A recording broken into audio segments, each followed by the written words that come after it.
Michael, Gabriel, Rafale ஆகிய அர்ச்சகர்களின் பெயர்களை நீங்கள் நிச்சயம் அறிந்திருப்பீர்கள்.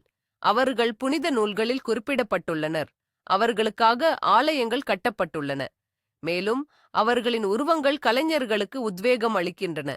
ஆனால் ஒரு காலத்தில் இந்த பட்டியலில் அதே அளவு முக்கியத்துவம் வாய்ந்த மற்றொரு பெயர் இருந்ததாகவும் பெரும்பாலான பைபிள் பதிப்புகளிலிருந்து அது நீக்கப்பட்டு விட்டதாகவும் நான் கூறினாள். இன்று அர்ச்சகர் உரியேலின் மறக்கப்பட்ட வரலாற்றைப் பற்றி நாம் பேசப்போகிறோம். அவர் யார், அவருக்கு என்னென்ன சக்திகள் இருந்தன என்பதையும், மேலும் மிக முக்கியமாக அவரது உருவம் ஏன் விவிலியத் தொகுப்பிலிருந்து அத்தனை உறுதியாக நீக்கப்பட்டது என்ற ரகசியத்தையும் நாம் கண்டறிவோம். இந்த காணொளியின் முடிவில் தேவதைகளின் படிநிலையை பற்றிய உங்கள் பார்வை முற்றிலும் மாறிவிடும் என்று நான் உறுதியளிக்கிறேன். சரி, சற்று காலத்தை பின்னோக்கிச் செல்வோம். நாம் இன்று அறிந்திருக்கும் பைபிள் வானத்திலிருந்து முழுமையான வடிவத்தில் இறக்கப்படவில்லை என்பதை புரிந்து கொள்வது முக்கியம். இது பல நூற்றாண்டுகளாக எழுதப்பட்டு திருத்தப்பட்டு தேர்ந்தெடுக்கப்பட்ட நூல்களின் தொகுப்பாகும். எந்தெந்த நூல்களை புனிதமானதாக கருதுவது, எவற்றை இல்லை என்று தீர்மானிக்கப்பட்ட செயல்முறையே விவிலியத் தொகுப்பு உருவாக்கம் எனப்படுகிறது. விவிலியத் தொகுப்பில் சேராத, அதாவது அப்போகிரிஃபா எனப்படும் நூல்களில்தான் நம் நாயகனான உரியேலை நாம் சந்திக்கிறோம். அக்காலத்தில் பரலோகத்தின் அமைப்பு, தேவதைகளின் செயல்கள், எதிர்காலத்தை பற்றிய தீர்க்க தரிசனங்கள் போன்றவற்றை விவரிக்கும் பல நூல்கள் இருந்தன. இவற்றில் பலவற்றில் உரியேல் ஒரு முக்கிய பங்கை வகித்தார். நம் நாயகனைப் பற்றி இன்னும் ஆழமாக அறிந்து கொள்வோம். யார் இந்த உரியேல்? ஏன் பண்டை காலத்தில் பல விசுவாசிகளின் உதடுகளில் இவருடைய பெயர் உலா வந்தது? முதலில் இவருடைய பெயரிலிருந்தே ஆரம்பிப்போம். ஊரியேல் என்ற பெயர் எபிரேய மொழியில் இறைவனின் ஒளி அல்லது இறைவனின் அக்னி என்று பொருள்படும். இது வெறும் ஒரு அழகான பெயர் மட்டுமல்ல, இவருடைய இயல்பையே நேரடியாக பிரதிபலிக்கும் ஒரு அர்த்தமாகும். வெறும் செய்திகளை மட்டுமல்ல, அறிவையும் ஞானத்தையும் கொண்டு வரும் ஒரு வானதூதனை கற்பனை செய்து பாருங்கள். ஊரியேல் ஞானத்திற்கும் தீர்க்க தரிசனங்களுக்கும் அதிபதியான ஒரு தேவதையாக கருதப்பட்டார். பிரபஞ்சத்தின் மிகவும் சிக்கலான இரகசியங்களை விளக்கவும், நட்சத்திரங்களின் அசைவுகளை புரிய வைக்கவும், எதிர்காலத்தை முன்னறிவிக்கவும் கூடியவர் இவர். இவருடைய தோற்றம் ஒரு வானுலக ஞானியின் தெய்வீக இரகசியங்களின் பாதுகாவலரின் தோற்றமாக இருந்தது. சில நூல்களில் மனித குலத்திற்கு அவர் அருளும் அறிவை குறிக்கும் வகையில் புத்தகத்துடனோ அல்லது சுருள் ஏட்டுடனோ அவர் சித்தரிக்கப்படுகிறார். ஆனால் ஊரியேல் ஒரு தீங்கற்ற நூலகரைப் போலத்தான் என்று எண்ணிவிடாதீர்கள். இவருடைய பெயரின் இரண்டாம் பகுதியான இறைவனின் அக்னி என்பது இவருடைய இன்னொரு மிகவும் கடுமையான பக்கத்தை குறிக்கிறது. இந்த அக்னி உண்மையின் ஒளியாகவும் இருக்கலாம் அல்லது தெய்வீக நீதியின் சுவாலையாகவும் இருக்கலாம். ஆகையால் ஊரியேல் மனந்திரும்புதலுக்கும் நியாய தீர்ப்புக்கும் அதிபதியான ஒரு தேவதையாகவும் கருதப்பட்டார். சில பழமையான மறைநூல்களில், அப்போகிரிஃபாக்களில், ஆதாம் ஏவாள் வெளியேற்றப்பட்ட பிறகு ஏதேன் தோட்டத்தின் நுழைவாயிலில் அக்னிவாளுடன் காவலாளியாக நிற்பவர் இவரே என்று குறிப்பிடப்பட்டுள்ளது. உலக முடிவில் நியாய தீர்ப்பு செய்யப்போகும் தேவதைகளில் இவரும் ஒருவர் என்று மரப்புரைகள் கூறுகின்றன. ஊரியேல் பற்றிய மிகத் தெளிவான மற்றும் முக்கியமான குறிப்பை நாம் ஏனோக்கின் புத்தகம் என்று அழைக்கப்படும் நூலில் காண்கிறோம். இது ஒரு பழமையான மற்றும் மிகவும் செல்வாக்கு மிக்க நூல். பெரும்பாலான சபைகளின் பைபிள் நியதியில் இது சேர்க்கப்படாவிட்டாலும் ஆரம்பகால கிறிஸ்தவத்திலும் யூத மதத்திலும் இது நம்ப முடியாத அளவிற்கு பிரபலமாக இருந்தது. இந்த நூலில் ஊரியேல், மிகாவேல், காபிரியேல், ரபேல் ஆகியோருடன் இணைந்து இறைவனின் சிம்மாசனத்தின் முன் நிற்கும் 4 முக்கிய தலைமை தூதர்களில் ஒருவர். வரவிருக்கும் உலகளாவிய பெருவெள்ளத்தைப் பற்றி நோவாவை எச்சரிக்கவும், பேழையை எப்படி கட்டி தன்னை மற்றும் தன் குடும்பத்தை காப்பாற்றிக் கொள்ள வேண்டும் என்று கற்றுக் கொடுக்கவும் இறைவனால் அனுப்பப்பட்டவர் இவரே. இதை குறித்து சிந்தித்துப் பாருங்கள். காபிரியேலோ மிகாவேலோ அல்ல, ஊரியேல் மட்டுமே மனிதகுலத்தை காப்பாற்றும் இந்த மிக முக்கியமான பணிக்கு தேர்ந்தெடுக்கப்பட்டார். ஏனோக்கு வானுலகப் பயணங்களை மேற்கொண்டபோது பிரபஞ்சத்தின் அமைப்பையும் எதிர்கால இரகசியங்களையும் காட்டி அவருக்கு வழிகாட்டியாக இருந்தவர் இவரே. இவருடைய பங்கு அபாரமானது. ஊரியேல் வெறும் ஒரு ஊழியர் மட்டுமல்ல, ஒரு வழிகாட்டி, ஒரு பாதுகாவலர் மற்றும் ஒரு நியாயாதிபதியாக இருந்தார். அவர் இவ்வளவு முக்கியத்துவம் வாய்ந்தவராகவும் போற்றப்படுபவராகவும் இருந்தும் என்ன தவறு நடந்தது? இவ்வளவு பெரிய ஆளுமை ஏன் திடீரென அதிகாரப்பூர்வ வரலாற்றின் விளிம்பிற்குத் தள்ளப்பட்டார்? முரண்பாடாக தோன்றினாலும் இதற்குக் காரணம் அவரது மற்றும் தேவதூதர்களின் அளவற்ற மக்கள் செல்வாக்குதான். மத்திய காலத்தின் ஆரம்ப காலகட்டத்தை நாம் சற்று உற்று நோக்குவோம். மக்களின் நம்பிக்கை மிகவும் துடிப்பாகவும் உணர்வு பூர்வமாகவும் கற்பனை வளத்துடனும் இருந்தது. அதிகாரப்பூர்வ அங்கீகரிக்கப்பட்ட நூல்கள் மிக குறைவாக இருந்தன, மேலும் அவை எல்லோருக்கும் எளிதில் கிடைக்கக்கூடியவையாகவும் இருக்கவில்லை.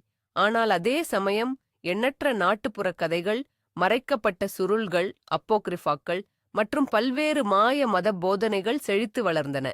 இந்த அனைத்து மூலங்களிலும் தேவதூதர்கள் ஒரு முக்கிய பங்கை வகித்தனர். எட்ட முடியாத சர்வ வல்லமை படைத்த இறைவனை விட அவர்கள் மனிதர்களுக்கு நெருக்கமானவர்களாகவும் புரிந்து கொள்ளக்கூடியவர்களாகவும் இருந்தனர். இங்குதான் பிரச்சனையின் மூல காரணம் அமைந்துள்ளது. படிப்படியாக தேவதூதர்களின் வழிபாடு கட்டுப்பாட்டை மீறிச் செல்லத் தொடங்கியது. மக்கள் பல்வேறு, சில சமயங்களில் மிகவும் சந்தேகத்திற்குரிய நூல்களிலிருந்து தேவதூதர்களின் பெயர்களைச் சேகரிக்கும் பழக்கத்தைக் கொண்டிருந்தனர். ஒவ்வொரு தேவைக்கும் ஒரு தேவதூதர் என்று தோன்றியது. புதையலைக் கண்டுபிடிக்க உதவும் தேவதூதர்கள், குறிப்பிட்ட நோய்களை குணப்படுத்தும் தேவதூதர்கள், வானிலைக்கு பொறுப்பான தேவதூதர்கள். அவர்களுக்குச் செய்யப்பட்ட ஜெபங்கள் பரலோக தூதர்களுக்கான பிரார்த்தனைகளை விட மாய மந்திர சடங்குகளைப் போல தோன்றத் தொடங்கின. திருச்சபை இதை ஒரு நேரடி மற்றும் மிக தீவிரமான அச்சுறுத்தலாக கருதியது. முதலாவதாக, இது ஒரே கடவுளை வணங்கும் அடிப்படை கருத்தையே நீர்த்துப் போகச் செய்தது. பக்தர்களின் கவனம் படைப்பாளனிடமிருந்து அவரது படைப்புகளான வான்தூதர்கள் மீது திரும்பியது. இது ஒரு வகையான தேவதூத பல தெய்வ வழிபாட்டிற்கு வழிவகுக்கும் அபாயம் இருந்தது. இது முற்றிலும் ஏற்றுக்கொள்ள முடியாதது. இரண்டாவதாக, இது திருச்சபையின் அதிகாரத்தையும் அதன் போதனைகளையும் குறைமதிப்பிற்கு உட்படுத்தியது. எந்த ஒருவரும் ஒரு புதிய தேவதூதரின் பெயரை எந்த கணுக்கிலாவது தேடிக் கண்டறிய முடிந்தால், குருமார்களும் அங்கீகரிக்கப்பட்ட ஜெபங்களும் எதற்குத் தேவை? இந்த நிகழ்வு தேவதூத வழிபாடு, கல்ட் ஆஃப் ஏஞ்சல்ஸ் என்று அழைக்கப்பட்டது. இதற்கு ஏதாவது செய்ய வேண்டும் என்று திருச்சபை உணர்ந்தது. அனுமதிக்கப்பட்டதற்கும் மதவெறிக்கும் இடையே ஒரு தெளிவான எல்லையை வரையறுத்து ஒழுங்கை நிலைநாட்ட வேண்டிய அவசியம் ஏற்பட்டது. எந்த பரலோக சக்திகளுக்கு ஜெபிக்கலாம் மற்றும் ஜெபிக்க வேண்டும் என்பதை ஒரு முறைக்கு ஒரு முறையாக தீர்மானிக்கும் ஒரு உறுதியான, மையப்படுத்தப்பட்ட முடிவு தேவைப்பட்டது. இந்த முடிவு ஏற்கனவே கனிந்து கொண்டிருந்தது. இங்கேதான் ஊரியல் கதையில் ஒரு வியத்தகு திருப்பம் ஏற்படுகிறது. வானுலக நிர்வாகத்தில் ஒழுங்கை நிலைநிறுத்த ஒரு உறுதியான நடவடிக்கை தேவைப்பட்டது.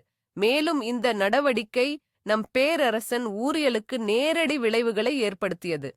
ஒரு பெரிய நிறுவனத்தை கற்பனை செய்து பாருங்கள். அதில் தனிப்பட்ட விருப்பத்தின் பேரில் பல துறைகளும் பதவிகளும் பெருகிவிட்டன. நிர்வாகம் ஒழுங்கை நிலைநிறுத்த என்ன செய்யும்? அது ஒரு மறுசீரமைப்பை நடத்தி புதிய ஒருங்கிணைந்த பணியாளர் பட்டியலை அங்கீகரிக்கும். அதில் சேராத அனைத்தும் ரத்து செய்யப்படும். இதே போன்ற ஒன்றைத்தான் திருச்சபையும் செய்ய முடிவு செய்தது. எளிமையானதும் ஆனால் மிகவும் பயனுள்ளதுமான ஒரு முறை தேர்ந்தெடுக்கப்பட்டது. ஒவ்வொரு சந்தேகத்திற்குரிய தேவதூதரையும் தனித்தனியாக கையாளுவதற்கு பதிலாக ஒரு வெள்ளை பட்டியல், அங்கீகரிக்கப்பட்டோர் பட்டியல் உருவாக்க முடிவு செய்யப்பட்டது. இந்த பட்டியலில் புனிதமான மற்றும் நியதி நூல்களாக அங்கீகரிக்கப்பட்ட புத்தகங்களில், அதாவது பைபிளை உருவாக்கும் புத்தகங்களில் நேரடியாக பெயர்கள் குறிப்பிடப்பட்டுள்ள தேவதூதர்கள் மட்டுமே சேர்க்கப்பட வேண்டும். இங்கேதான் ஊரியலுக்கு முதல் எச்சரிக்கை மணி ஒலித்தது. ஆம், அவர் நம்ப முடியாத அளவிற்கு முக்கியமானவர். ஆம், ஏனோக்கின் புத்தகத்தில் அவரது பங்கு மகத்தானது. ஆனால் பிரச்சனை என்னவென்றால், ஏனோக்கின் புத்தகம் பெரும்பாலான கிறிஸ்தவ திருச்சபைகளின் நியதியில் இறுதியில் சேர்க்கப்படவில்லை. அது ஒரு அப்போக்ரிஃபாவாக புறநூல் அங்கீகரிக்கப்பட்டது, அதாவது முக்கியமான மற்றும் அதிகாரப்பூர்வமான ஒரு நூல், ஆனால் பைபிள் புத்தகங்களைப் போல தெய்வீகமாக அருளப்பட்டதாக கருதப்படவில்லை. ஆகவே ஊரியலின் உயர்ந்த நிலையை உறுதிப்படுத்தும் முக்கிய ஆவணம் அதிகாரப்பூர்வ பட்டியலுக்கு வெளியே தள்ளப்பட்டது. அவர் ஒரு சூப்பர் ஸ்டார், ஆனால் அவரது புகழ் புதிய திருச்சபை கொள்கையால் இனி கருத்தில் கொள்ளப்படாத ஆதாரங்களை அடிப்படையாகக் கொண்டிருந்தது. அவர் தீயவர் அல்ல, அவர் எந்த பாவமும் செய்யவில்லை. அவர் ஒரு தவறான புத்தகத்தில் இருந்து வந்த ஒரு பாத்திரமாக மாறிவிட்டார். அவ்வளவுதான். இறுதி அத்தியாயத்திற்கான களம் தயாராக இருந்தது. ஒரு எதிரி அடையாளம் காணப்பட்டான். கட்டுப்படுத்த முடியாத தேவதூதர் வழிபாடு. போராடுவதற்கான ஒரு முறை வகுக்கப்பட்டது. கடுமையான நியதிப்படுத்தல் வடிகட்டல். இந்த முடிவை மிக உயர்ந்த மட்டத்தில் அதிகாரப்பூர்வமாக உறுதிப்படுத்தி அனைத்து விசுவாசிகளுக்கும் அது ஒரு சட்டமாக மாறுவதே எஞ்சியிருந்தது. அந்த தருணம் வெகு தூரத்தில் இல்லை. இப்போதுதான் மிக முக்கியமான, அனைத்தையும் மாற்றிய தருணம். இது வானுலக சண்டைகளோ வீழ்ச்சிகளோ கொண்ட நாடகம் அல்ல. அடிப்படையில் இது பூலோகத்தில் நடந்த ஒரு நிர்வாக ரீதியான முடிவு. கிபி 245 ஆண்டு போப் சக்காரியாஸ் தலைமையில் ரோம் சங்கத்தில் ஒரு வரலாற்று முக்கியத்துவம் வாய்ந்த முடிவு எடுக்கப்பட்டது. கட்டுப்பாடற்ற தேவதூதர் வழிபாட்டை ஒழிக்க சங்கம் ஒரு முடிவை எடுத்தது. பைபிளின் அதிகாரப்பூர்வ நூல்களில் நேரடியாக பெயரிடப்பட்டுள்ள மிக்கேல், காப்ரியல் மற்றும் ரஃபேல் ஆகிய 3 பேராய தூதர்கள் மட்டுமே அதிகாரப்பூர்வமாக அங்கீகரிக்கப்பட்டு வழிபடத் தகுதியானவர்கள். உரியலின் பெயர் மற்ற பல பெயர்களுடன் சேர்த்து அதிகாரப்பூர்வ பட்டியலிலிருந்து நீக்கப்பட்டது.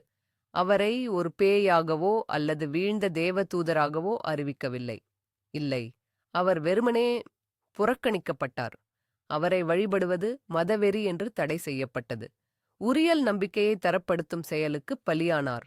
அவர் மிகவும் பிரபலமானவராக இருந்தாலும் அவரது கதை அதிகாரபூர்வ சட்டத்திட்டத்திற்குள் வராத தவறான நூல்களை அடிப்படையாகக் கொண்டிருந்தது.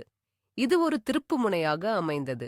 தேவாலய கொள்கை விசுவாசிகளின் பார்வையில் வானுலக படையின் அமைப்பை நேரடியாக பாதித்தது.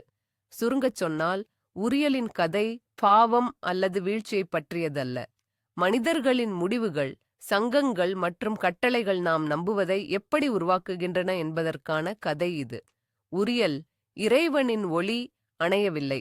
அவர் அதிகாரப்பூர்வ கோட்பாட்டின் நிழலில் மறைக்கப்பட்டாலும் அபோகிரிபா நூல்களின் பக்கங்களிலும் மறைஞான போதனைகளிலும் தொடர்ந்து வாழ்ந்தார். கடைசி வரை பார்த்ததற்கு நன்றி. பழங்கால நூல்களின் ரகசியங்களுக்குள் இந்த பயணம் உங்களுக்கு பிடித்திருந்தால், புதிய ஆய்வுகளை தவற விடாமல் இருக்க லைக் செய்து சேனலை சப்ஸ்கிரைப் செய்ய மறக்காதீர்கள்.